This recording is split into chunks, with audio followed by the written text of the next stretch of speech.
James Gray is the MP for North Wiltshire and with us. Mr Gray, good morning. Morning, Ben. What do you think of that view? Well, I think it's absolute nonsense. What the gentleman you just heard from was talking about is the people who go into supermarkets largely and they buy very, very cheap alcohol and they take it home and they get blind drunk, and we all disapprove of that. But what the boys from Camera who are coming out to see me in Parliament today are on about, they're on about pubs, about having a decent pint or two down the pub. It's not about excessive drinking at all. It's about community sociability.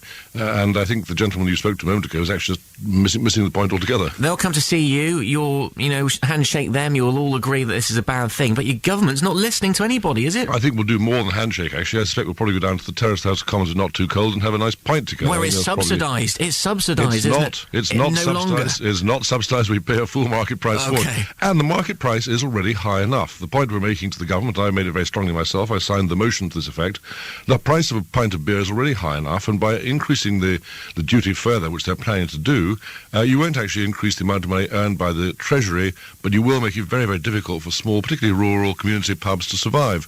So I'm saying to the government, we don't want any more of this beer duty escalator, and I'm pleased that the Treasury Minister just yesterday, in answer to a question, said he's listening very carefully, I'm reflecting and considering, and our target is the budget, which will be next March, and we're saying to the Chancellor, come the budget, cancel this beer duty escalator. It was a bitter blow, wasn't it? Sorry about that, but it was a bitter blow when it wasn't mentioned in the mini-budget. People thought maybe they would have some good news to cheer and it would be scrapped.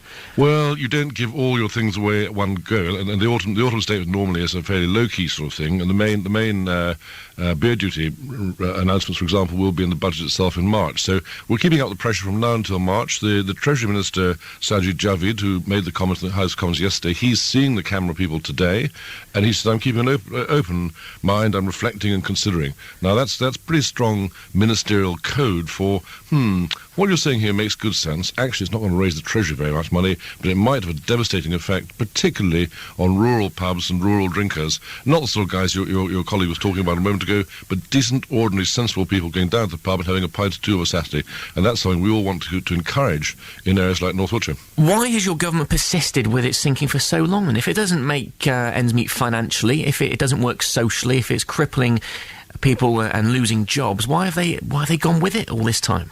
Well, of course, there's a Labour tax brought in 4 years ago, and it's a question of cancelling it. We reckon it's only raising something like £20 million a year, pretty small beer, to put it that way, frankly, in the national economy. And therefore we're saying, well, look, actually, you're damaging a lot of people. 1,000 people in North Wiltshire alone are employed in the beer and pub industry. But has it taken 4 years even to get to this point? It's fair enough going back to 2008. We've only been there for 2 years, not 4 years, of course. Prior to that, you've got to blame the Labour Party. But in North Wiltshire alone, we've got 2 breweries, we've got 100 pubs, we've got 1,000 people employed, £1 million capital expenditure every year, £13 million paid by the pub industry in tax. These are important figures, and we've got to keep that local pub industry going, and that's why I'm strongly supporting what Camera is saying. I'm looking forward to seeing them today. I supported their motion, and I proposed it in Parliament, and it wasn't opposed by the government. And I think it's a question of keeping up the pressure on the Chancellor. He's got lots of other pressures too from other people. Keep up the pressure on the Chancellor and say, look, this won't raise you very much money, but it will support and maintain the decent country pubs that we all want to see living in the middle of our community. James Gray, thank you. Thanks a lot.